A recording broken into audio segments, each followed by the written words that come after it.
Hello again, everyone. Hello. Welcome to the Reconstructing History podcast, blog, whatever you want to call it.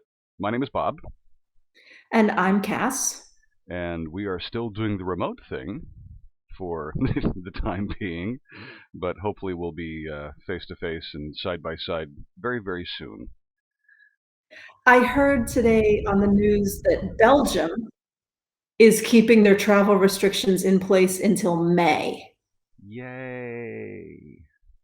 Now, we don't live in Belgium, but Thankfully. it's right over there. Right?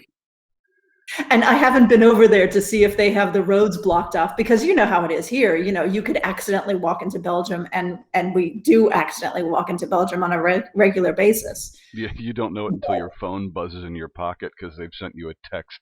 Your provider sends you a text saying, "De beste klant, u bevindt zich in Yeah. België." But remember the first lockdown, they put dumpsters in the middle of the Yeah, road so that you big couldn't drive. concrete bollards and Yeah, because nobody. I mean, there are no. I mean, there are these little border crossing um, huts that are now usually real estate agents for some reason, and there's nothing you can close, so they put these like you know containers, empty containers in the middle of the road, but then they had to move them to the side because there are people who live in Belgium and work in the Netherlands and vice versa who had a right to get to work. yeah, they had to cross the border. Yeah, Because yeah, I mean, if you were medical personnel who lives right across the border, you had to get to your job at the hospital. So it was this really weird thing. And I haven't been to Belgium since you've been gone. I'm not driving around a whole lot. And so I don't know because it's worse now than it was then. yeah, And it's more strict here than it was then. yeah. Um, but I have no idea if the roads are closed. But Belgium is saying that their travel restrictions are going to be in place until May. I hope that our travel restrictions aren't in place until May, so you may come home. That would be lovely. That Yeah. I mean, our viewers may have noticed that I have taken a risky gamble and gone to get my hair cut. Huh? Yeah. Huh? I even got my beard trimmed. So no, That was mine. I mean, I went to the hairstylist too. Of course, it's not some strange hairstylist in a place. I mean, it's my normal hairstylist, and she did her normal job. But I haven't done much with it today. Don't blame her for this because today I yeah, just the woman yeah. who cuts my mom's hair is very responsible and cognizant of the pandemic. So I made an appointment there and went and got my about 4 inches cut off because I hadn't had my hair cut since August, and here it is March. She even trimmed up my beard for me, which was nice. She made it. You can't She see it didn't because of trim the it enough. headphones because She didn't trim it enough. she She she faded it didn't trim it to make it enough. the same length. And hey, listen. That brings me to this lovely topic because I went out. Jason Smith, Jason, you know who you are, and others of our friends who have beards like Old Testament prophets have been preaching at me about getting product for my beard. So I went out last night to the drugstore and I purchased for myself beard balm. You probably can't see it, but now because the camera on this is too bad. Put your other hand behind it. It'll make the camera focus. What? Nope. Nope, doesn't work. There's Oh kind of yeah, there it there is. it There is. it is. This is called Best Damn Beard Balm from a company called Duke Cannon. Guys, the marketing on this. I'm just going to read you what's on the tin. I have to take my glasses off because I'm old. Made in the USA, number one. A portion of proceeds benefits U.S. veterans, which I don't have a problem with. But it says, for the beard of a world champion, not for clowns. Not for clowns is their trademark. And on the back, it says, and this is how you market something, people. Reconstructing history really needs to figure out some clever marketing like this. It says, a fine line exists between the well-groomed beard of a world champion and the unruly brush of a crazed mountain hobo. Duke Cannon's best damn beard balm is made with the finest ingredients to civilize the thickest of beards. Take a walk through the redwoods and tame that beast. Here's the funny part, the disclaimer. Disclaimer, will not protect against bacon crumbles, rogue wood chips, or runaway squirrels already living inside your beard. So yeah, and it smells nice too. It's got all kinds of good stuff in it. Shea butter, lanolin, beeswax, apricot oil, argan oil, cocoa butter, jojoba oil. It's just lovely. It's... What? You've sat back and you're no longer in frame. It's Women's History Month. Do we have to talk about your goddamn beard? Okay, no. Honestly. But it's nice. Silky. Ladies, we've been putting stuff in our hair and on our skin for millennia. And these asswipes find beard balm, and all of a sudden it's the second coming of Christ. You know, I mean, it's the most wonderful thing in the world. Oh, they do such great marketing. Oh, Reconstructing History could learn from them. How long have they been in business? What, 2 weeks, 3 weeks, something like that? I've been in business for 20 years. Oh my God. Okay. Now we're going. Oh, we're going. Geez. What hath I wrought? We started out today without a topic. We have found our freaking topic. Oh, so here we go. Strap in, kids. Strap in. Hit the timer. Strap in. We could be here a while. Now I tell you, so I was helping a customer who needed some serious alterations done to a pattern because he's a weird shape. And so I was helping him, and he would like make a mock-up and take a picture and send it to me, and I would tell him what he needed to do with the pattern to make it fit better, you know, this kind of thing. So there was a lot of back and forth. And in the middle of this, he says, oh, do you follow this guy on Instagram? And I said, no. And he said, oh, you should follow him. He's amazing. Okay, he's amazing. Yeah, he's a historical tailor. Like, okay, you got my attention. And he sews all his own clothes. And I said, that's nice. So do I. I said, no. He sews all his own historical costume, those things he wears. Like, yes, so do I. No. He doesn't use a sewing machine. And I said, neither do I. I don't own a sewing machine. When I say I sew by hand, I don't mean I do the long seams by machine. I do everything by hand. And then he was just kind of quiet. And I was going to say maybe I'm being oversensitive, but no, I'm not being oversensitive, because this has happened to me over and over and over again. You know, it's the thing that women get pissed off when, you know, some video of a dad putting ponytails in his girl's hair goes viral, and they go, oh, how isn't he wonderful? And, you know, moms the world over are doing ponytails every freaking day of their life. And hashtag ponytails are not hard. Neither are braids, you know, do something interesting. And this, I mean, I hate to be that woman, but I'm going to be that woman because somebody has to be that woman. When we do something extraordinary, everyone kind of goes, yeah, whatever. And then when a man does it, suddenly it's the most amazing thing in the world. Yeah.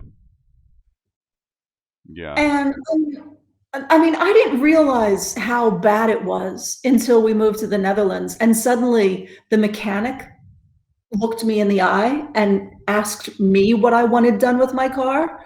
The guy who did the gardening shook my hand and spoke to me. Yeah. You know, in our marriage, I'm so used to sitting down at a table or, with the accountant and having the accountant start explaining things to you, and you don't do any of the money part of the business. I am the last person. I mean, I don't even know why I go. I only go because the paperwork, it means I have to sign stuff.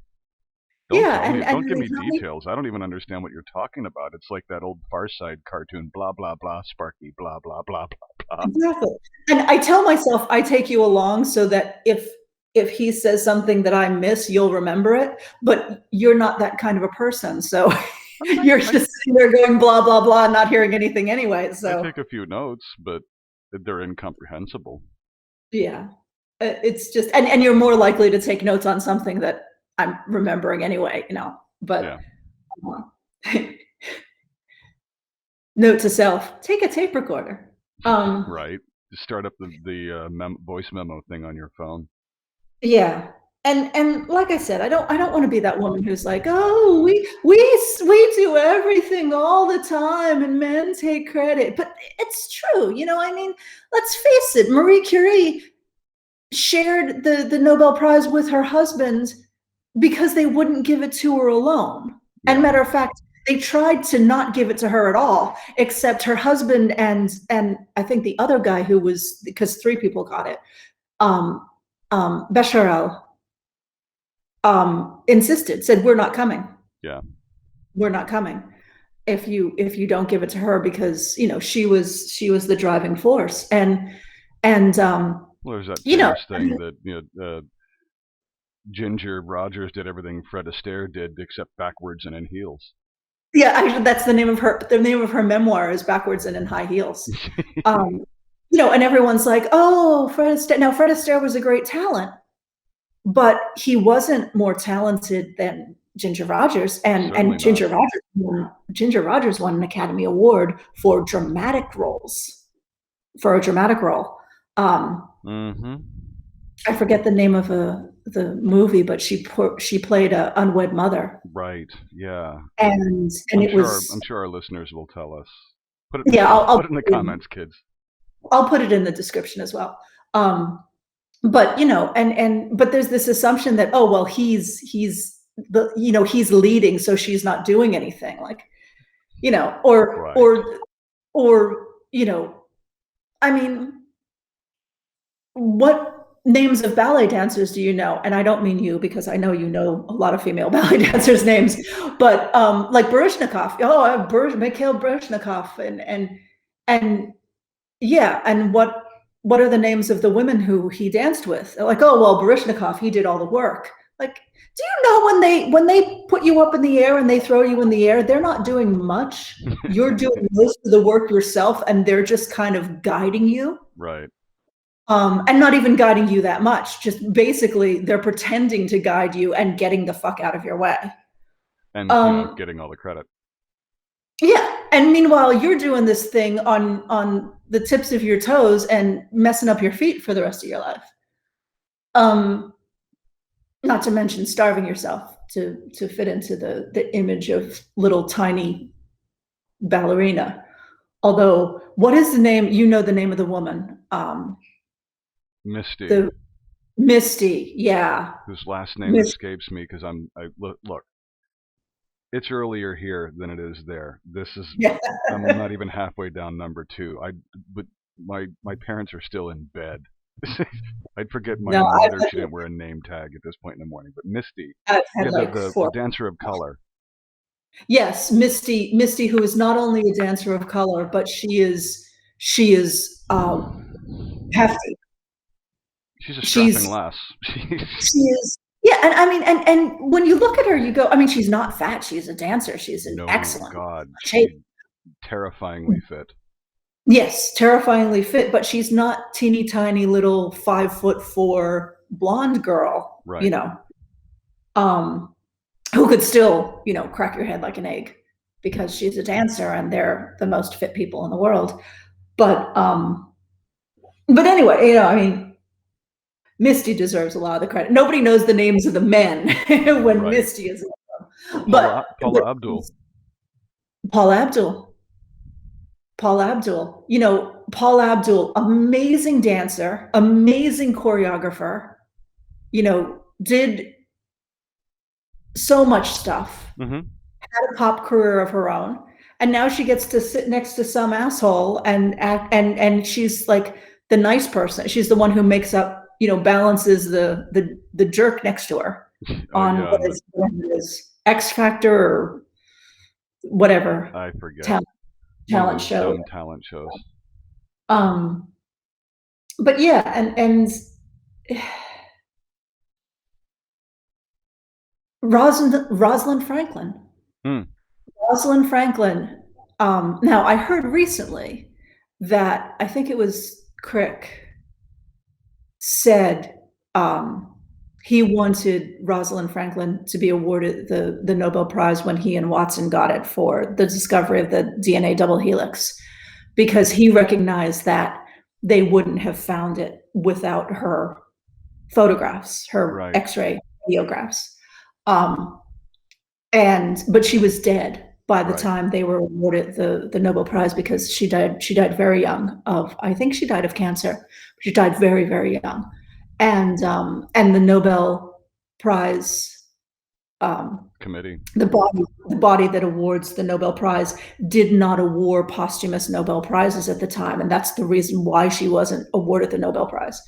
But I call bullshit. Yeah, come on. If I just have to, I mean, the cynic in me says if she was a man who participated in finding the double helix, you would have changed the rules. And they have since changed the rules. Now you can earn a Nobel Prize posthumously. But why couldn't they have changed the rules to give it to her in, what was it, the 50s or the early 60s when Watson and Crick got the Nobel Prize? And and it's not like, oh, she was just the photographer who took the picture. No, she was a chemist who took an X-ray radiograph. I don't really understand the technology, but not only did she took hundreds, thousands possibly of radiographs, and she brought it to the attention of Watson and Crick and said, you got to look at photo 51. Yeah, she spotted it first. Yeah, photo 51 is what you're looking for. And if she hadn't, not just if she hadn't taken the photo, but if she hadn't identified the double helix, they would have never identified the double helix.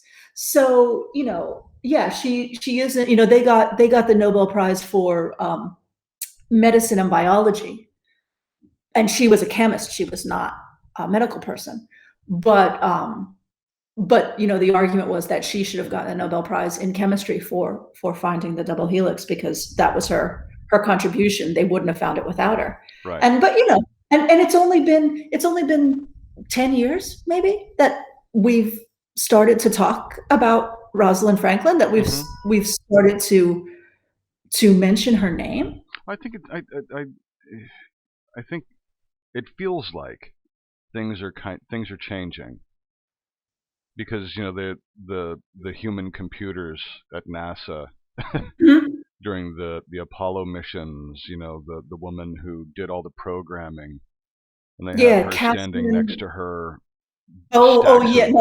Yeah. And also the women of color who did so much to make sure the Apollo missions went off without a hitch. They made that film about them. And yet Hidden Figures. Yeah, that's Katherine Johnson.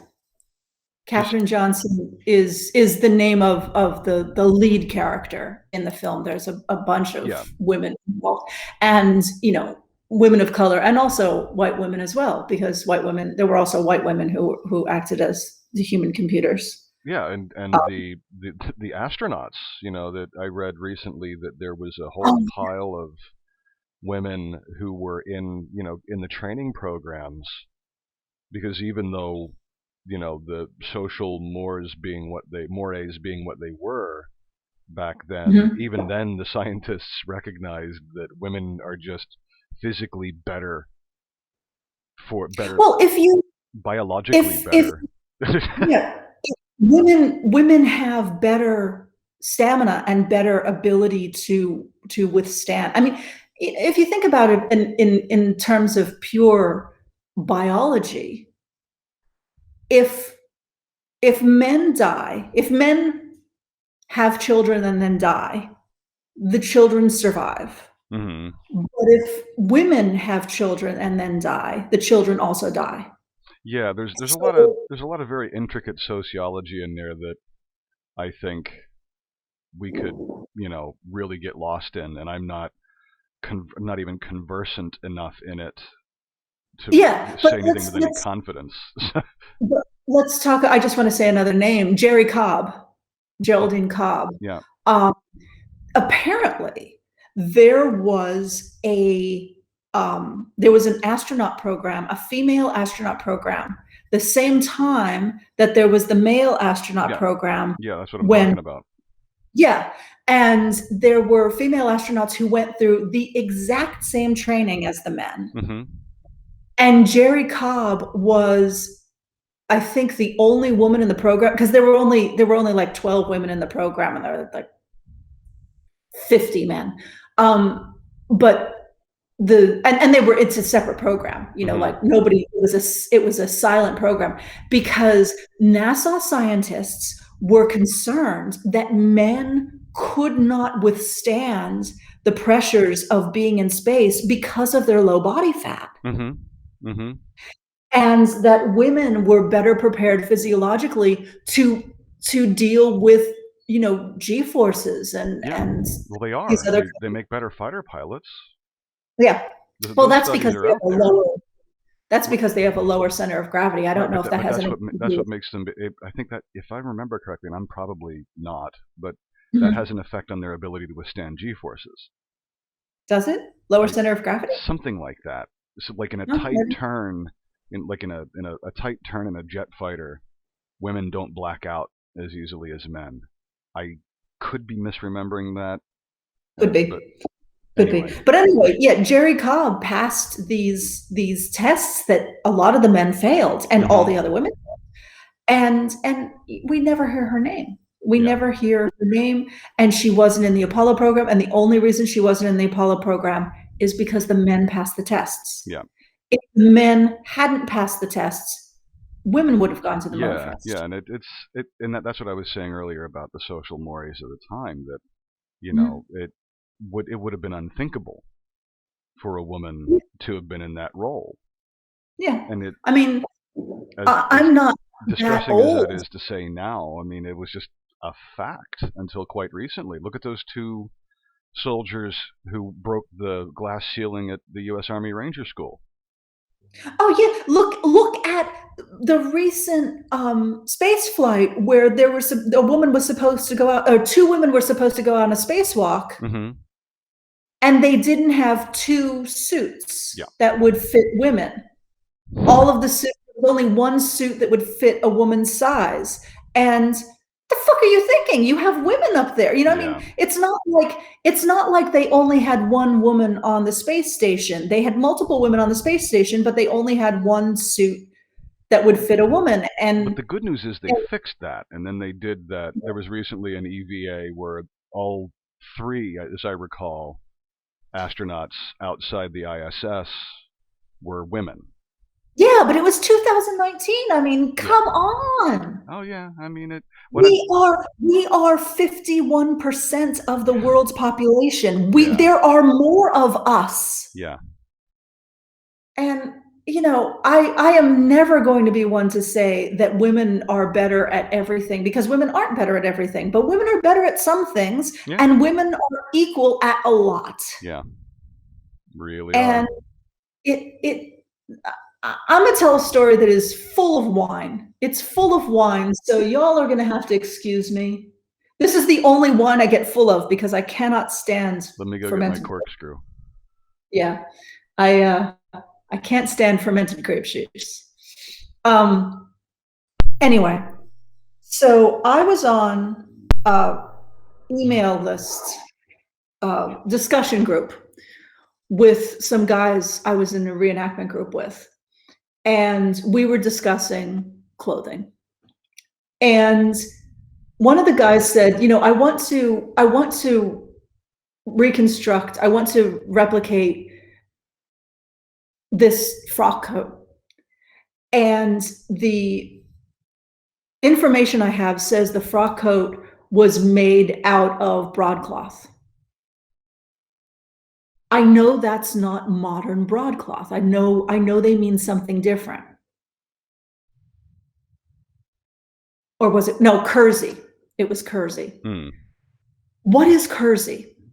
He said. And I piped up and I said, well, it's like this and that and the other thing. And because I've held 17th century kersey in my hot little hands, I mean, I've you know where from you speak. My gloved little hands, I've examined real 17th century kersey that survived. I have experienced replica kersey that was newly woven. I know a little bit about this stuff. This is what I do. Just a little. I did the stitch counts on this stuff. I know what I'm talking about. Yeah. And I was not talking to strangers. I was talking to the guys in my reenactment group. And I started explaining what kersey is. And then another guy shot across, well, this says this. And it was from dictionary.com. Yeah. And so I went and got, my encyclopedia of historic textiles dictionary and typed out the definition in the textbook, Yeah. Okay, you're not going to believe me. I only handled it by myself, but you're not going to believe me. So I'll quote to you from the textbook, the thing, And then he sent me a definition from, Oxford English Dictionary. And I'm like, what is wrong with you? And the thing that was galling wasn't that one person did that, because there can always be a jerk. Mm-hmm. But the galling thing was that none of the guys in the group acknowledged that I was giving the answer. Mm-hmm. They just acted like I wasn't speaking. Mm-hmm. And I'm your girl. I'm the one who goes to museums and studies this stuff. I mean, use me. I'm giving you this knowledge for free. You asked the question, asked and answered, I even know I could tell you where to get replica kersey. Yeah. I could tell you what to ask for at the modern fabric store that'll look like kersey. And they just acted like I wasn't there. Yeah. And it hurt. Yeah. I was furious, but after the fury, it just hurt. Because it wasn't, and I mean, strangers do that to me all the time. When you're in a discussion group or something, and they don't know who you are, and they just don't believe you because I think came across my Twitter feed yesterday, day before.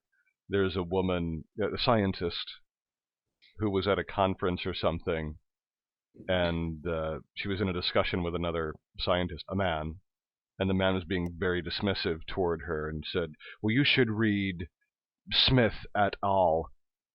And the woman was like, "Bitch, I am Smith." Am Smith, yeah. And I feel so bad now because I can't remember her name, but it was one of those things that just flashed by my timeline. I'm like, oh, that's wow. Yeah, you throw that shade. You throw that shade. That's happened to me a couple of times where somebody quoted the Reconstructing History site at me, and I'm like, that's how you met. That was the first time you met Mara Riley in person, wasn't it? Yeah, because and you start citing each other to each other, and I thought that was ridiculously funny.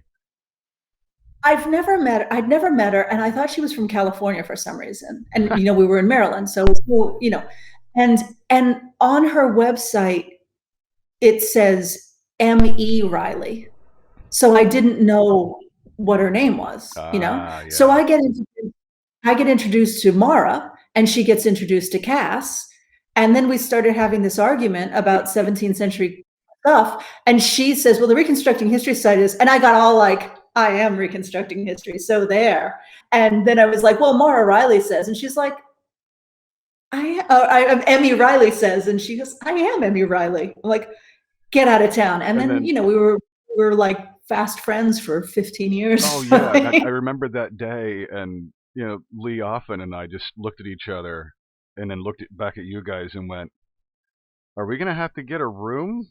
Like, are we gonna have? Tell you what, we'll just go over here, break our legs, and die." And you both were like, "Yeah, whatever." Yeah. Yeah. Well, I mean, yeah, we became fast friends right then and there. It was one of those things. We were either going to kill each other or be best friends. But she's, we had the same kind of complete dearth of tolerance of people who make shit up. Yeah. Because she wrote, which is still hosted on my site because she asked me to host it when she wanted to stop hosting it, the ancient Celtic thing. Yeah. Yep. Clothing of the ancient Celts, something like that. Yeah, something like that. Yeah.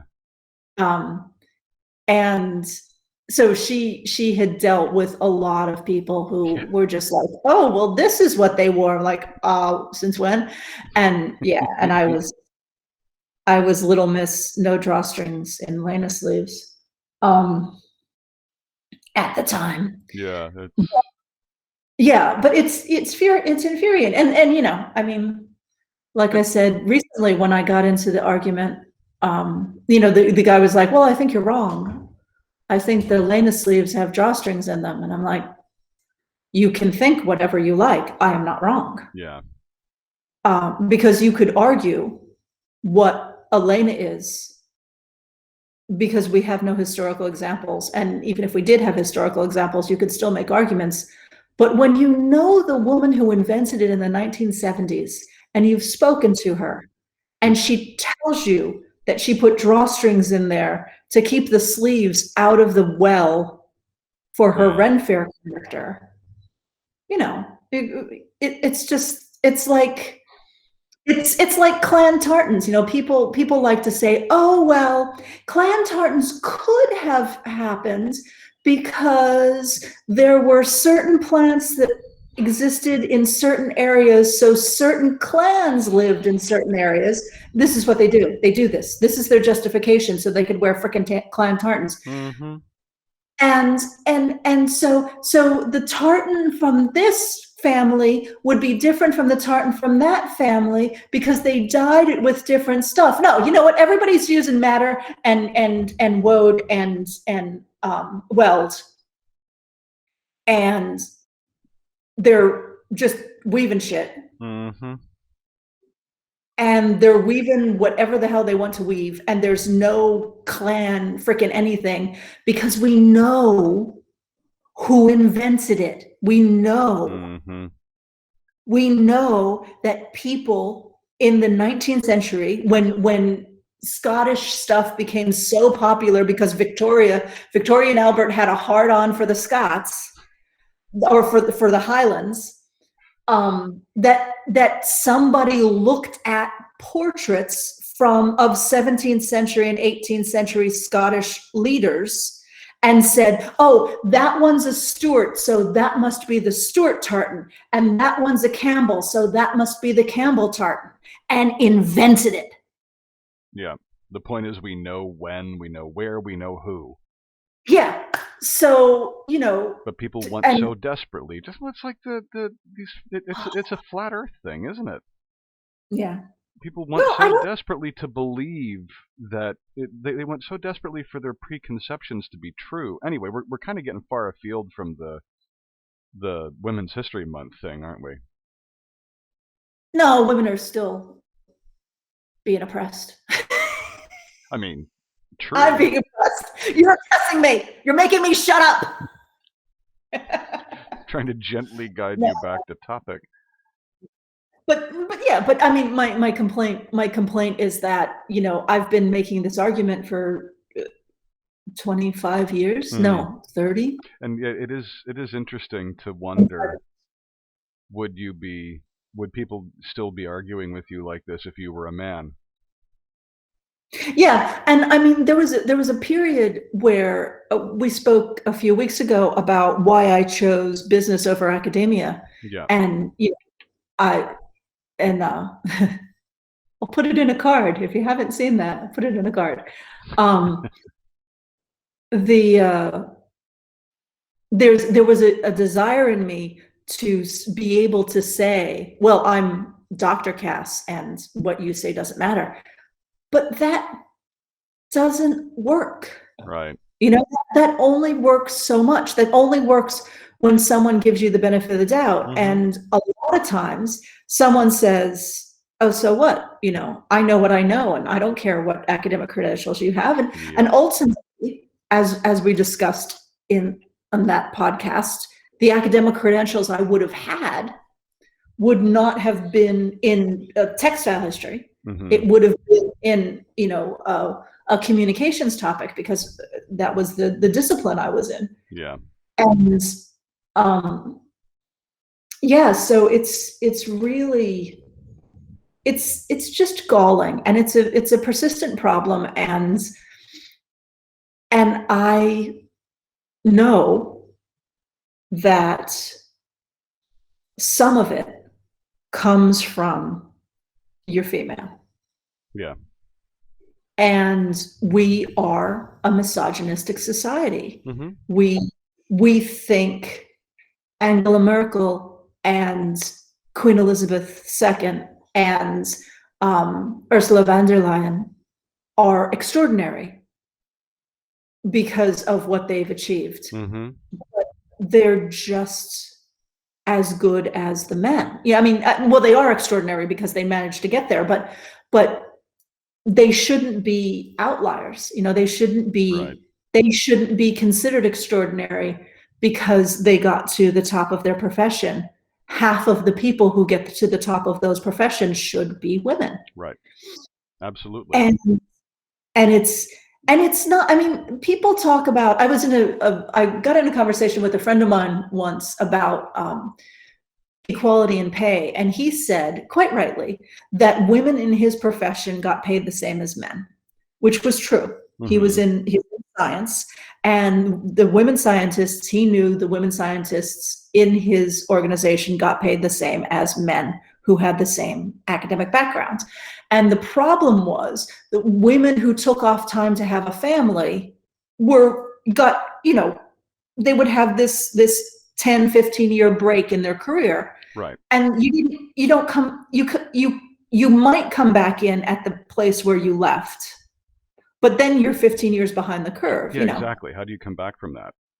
Yeah. And that's, but you could, and that's one thing. But the thing that he was missing was the idea that we are a misogynistic society, so men tend to treat us like we're assistants. Mm-hmm. And when we bristle at that, they don't want to work with us at all because now we're bitches. Yeah. It's a massive, I mean, the glass ceiling is very, very real. In my previous career, when I was working in brewing, there was I mean, women. There were women brewers all over the place. But Mhm. my God, the problem is it wasn't overt misogyny because let's face it, craft brewing is a left coast thing, and it's full of left leaning hippies. But But it's not the overt misogyny right, that's the problem. it's It's the it's the covert misogyny. it's the systemic, unconscious misogyny. And Terry, bless her, Terry Mhm. Ferendorf, with her Pink Boots Society, did a massive amount. Shout out Yeah. Terry, did a massive amount of work to prove that women were just as capable as men of, fermenting grain-based beverages, Oh, yeah. and I you mean, who know, who did it historically? Well, historically, it was done in the house. When yeah, it was done in the house, it was women's work. It was brewsters who did it. And when somebody made it into a business, suddenly it was a man's profession, you yeah, know? yeah. I mean, let's go down the list. Marjorie Kemp. Hmm. It goes back to that. I mean, right here in Lewistown, where I am right now, I was looking at an old map some weeks ago that I found online, and there were several breweries in the 19th century along the Kishocoquillas Creek, one of whom was owned by a woman, and she owned and operated it for decades because Hmm. she was young when she married, but she married an old man, and he Hmm. had the brewery and he died. And rather than Hmm. remarry, just like Marjorie Kemp, rather Hmm. than remarry, she ran it herself. And unlike Marjorie Kemp, she was successful. Hmm. And it yeah, it's kind of it the systemic institutionalized misogyny is more distressing to me because they're because we actually we laud, we honor women, like here locally. The No, I don't remember Mr. Buchanan's name, but I remember Dorcas Buchanan. Everybody knows Dorcas Buchanan. There's Dorcas Street, Buchanan Hmm. Elementary School, Buchanan. Anyway, I took a picture of her gravestone. I have it on my phone. I'll send it to Kass so she can plug it in here. She's she's prominently in the Old Town Cemetery. Hmm. They take good care of her last resting place, but she was a badass, Hmm. But the only reason that Lewistown and Mifflin County really exist is because of this woman. But Hmm. when you read up about what she did, it's what we would call women's work. Hmm. Making sure the men remain alive. Hmm. you know, that sort of taking care of business. Yeah. And when it's a stark realization when a thoughtful person, especially a thoughtful man, thinks about it and says, "Wow, these women were remarkable, but they were remarkable because of all the shit we shoved off onto them, Yeah. and they just had to cope." Like your great grandmother or your grandmother. Was it your great Great grand. Yeah, Great. Winnie. Will Yeah, be Winnie. There'll be more of that on our various social media accounts because we're doing for Women's History Month. We're doing a whole list. Kass has written up mini essays, and we've got pictures and all that. And Hmm. it just strikes me that we when we celebrate women basically after we men shove all the scut work off onto you, and when you cope with it, we make believe that that's some kind of significant accomplishment, and that I think Well, and I that don't makes me think sad. I don't think that's true. I think that women have done, as you say, the scut work for as long as we've been human, and that's just our job. We have to fix it. We have to make sure no one dies and take care of our family, and we just like what you were saying about Winnie. I mean, Winnie, her father died. She was 10 years old. Yeah. And within a couple of years, her entire family was in the workhouse because they were destitute Mm-hmm. without him. He was an iron miner. And so the family was destitute, so they got sent to the poorhouse, and the poorhouse was, an endless round of indignities that you couldn't get out of Right. because they, he left them in debt when he died. And then I think her older brother went to the US, and she managed to get herself and her younger sister, or her two younger brothers and her mother to the US when she was 17. And I think they spent about 5 years in the workhouse. Mm-hmm. And and when she was 17, she married my great grandfather, Mm-hmm. had two miscarriages, gave birth to my grandfather. 3 years later, her husband dies of septicemia because he was cutting timbers in a coal mine and got hit with the axe in his knee, Mm-hmm. and died of his wounds 2 weeks later. So imagine how awful that was. Yeah. And then within a year, she's off to Philadelphia working as a servant in someone's house in Philadelphia, with her mother taking care of her infant, but not infant, but 4-year-old child, my grandfather. Mm-hmm. And yeah, and then came back to Mount Carmel and married again and had 8 more children. And lived to the age of 75, and I never met her. Yeah. Because she died in 62 and I was born in 67. And I don't know anything about her except the dates of her life. Right. I don't know. No one in my family talks about her. And so I don't know the details of her life. I don't know any of her stories. I don't know what really happened. I just know from looking at census records and birth and death certificates and documents. But I mean, it's really just a story of her getting on with it, Yeah, and at the same time, I think that story is heroic, and I think that we could laud women who just persevered like that much more than we do. I think that deserves as much recognition as, poisoning yourself with radium. Because that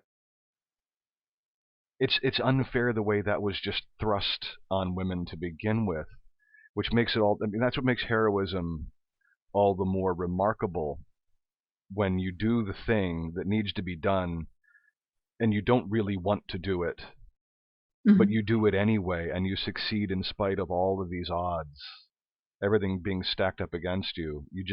You carry on, and I think we could do a lot more to praise that. Well, that's kind of what we're doing with the Women's History Month posts we're doing on social media, isn't it? Yeah, because I saw some people doing something on Instagram about costuming, and like, no, it's. And one of the people I follow said, "Sorry, it's Women's History Month. I'm not doing that. I'm doing Women's History Month." And I thought, yeah, you know what? You're right. Yep. Bully. It's when I was doing Black History Month, I just kept coming up with all these names of wonderful women. Yeah. And that's great because it follows one right after the other.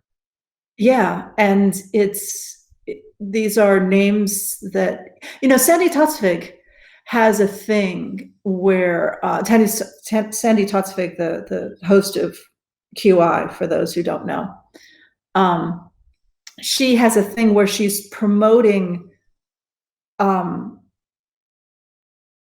encouraging people to do Wikipedia pages about women. Mm-hmm. Because it's something scandalous, like only 10% of the Wikipedia pages on people are on women. And it's kind of extraordinary, that there's that few. And I could be getting that wrong, but it is a very small number. Right. And I haven't run into anyone that I tried to Google any woman whose name I know that didn't have a Wikipedia. Like everybody I try to find has a Wikipedia page, so I'm not contributing anything to that project. But the idea that there are, we're 51% of the population. There are more of us. Yeah. It's high time you got the same or Yeah. more recognition for your efforts and, Well, Ruth Bader Ginsburg was once asked, how many how many women do you want on the Supreme Court? How many women will be enough? And she said, all of them. Because how many years have we had all male Supreme Courts? yeah, We exactly. have to have all female Supreme Courts to make up the difference. Yep. And while I don't think that's true, I don't think you should have all female Supreme Courts just Right. because just, that's just doing the negative to the positive, and it doesn't make it right. But there are plenty of justices Mm-hmm. who could be elevated to a federal court who are female. Right. And it's I really want to live long enough, because I think it's coming. Mm-hmm. I want to live long enough to see the day when we fulfill Dr. King's promise Mm. that when people, and he said men, people are judged not on the color of their skin or their gender, but on the content of their character. Mm-hmm. And I really want to see the day. I want to see how many Supreme Court justices do we have when we appoint them for being justices, not for being male or female. How many medical doctors do we have who are female when we make medical doctors based on their achievements or Mm-hmm. whatever, you know, very, very small examples. Or, where are the places that women excel and where are the places that men excel if the playing field was truly even? Yeah. I really hope I live to see that day, because I find it very interesting, because I think that, like you were talking about fighter pilots, I think there are things that women are better at than men, and there are Mm-hmm. things that men are better at than women. And if we just discarded all this nonsense, these lies that we've built up over centuries of telling ourselves what we can and cannot do because of our gender. Well, yeah, and I think we're in those first toddling baby steps in the last 10 years, or Yeah.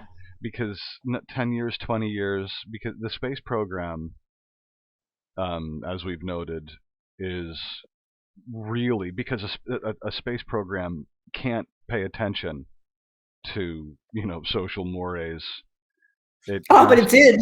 it did, It but did. if You you're going to know who put people on stopped it? Mars, if you're going to put You people on, know who you know who shamed them? You know who shamed NASA into promoting female astronauts? Nichelle Nichols, oh who yeah, played mm-hmm, she got real vocal about why are there no female astronauts, mm-hmm. and she got an audience, and NASA took her up on the deal. But now So, that the yeah. practicalities of it, yeah, she broke through that. She made that breakthrough. But now that made possible the practicalities of it. If we're going to go to Mars and beyond, having an all male crew will result in a capsule full of corpses by the time Mhm. it gets there. There are these simple anyway, science, so far as I can read and understand science. We've already exhausted our most people's patience with this hour worth. Um, what else are we going to talk about? What do we want to talk? Oh, Etsy. Oh, yeah. We have reopened our Etsy store. Yeah, we took it So down a while back mhm. because Etsy has its issues. Primarily the one about they weren't going to promote a business in the search algorithm unless you had free shipping or something like that, and we couldn't afford that. Yeah. So, but we're Not bringing. when we're in the Netherlands and most of our customers are in the US. Yeah. You know, free shipping would break us. But now we're going to put downloads up there, right? Yes, it is live. It is live now, and since this podcast isn't going to go out for a few weeks, it'll be live. There'll be even more. It is 100% downloads. All the downloads are $14 US, and yeah, you have to look for the name of the shop is RH Patterns. Okay. If you search in Etsy for reconstructing history patterns, you're going to come up with a lot of wholesale, our wholesale customers who bought paper patterns from us. Mm-hmm. But if you want our downloads, we are the only ones who have downloadable reconstructing history patterns on Etsy. So you have to have search for shop names containing RH patterns. And I'll put a link to the Etsy store. Direct link will be in the doodly doo. On YouTube. Yep. Down. So we decided to revive the Etsy shop because I want to get more downloads into people's hands, and this seemed to be a way to do it. And they're still cheaper on our site. So if you come to our site, direct. But if for some reason you prefer dealing with Etsy, you can. Yeah, and I mean they're $12.95 on our site, and they're $14 on Etsy. But Etsy charges a fee and makes me a little crazier. But yeah, so the Etsy store is open, and I kind of put that up there so we would sell more downloads so I could focus, because I start taking my new software training next week. Oh yeah, for the made-to-measure patterns.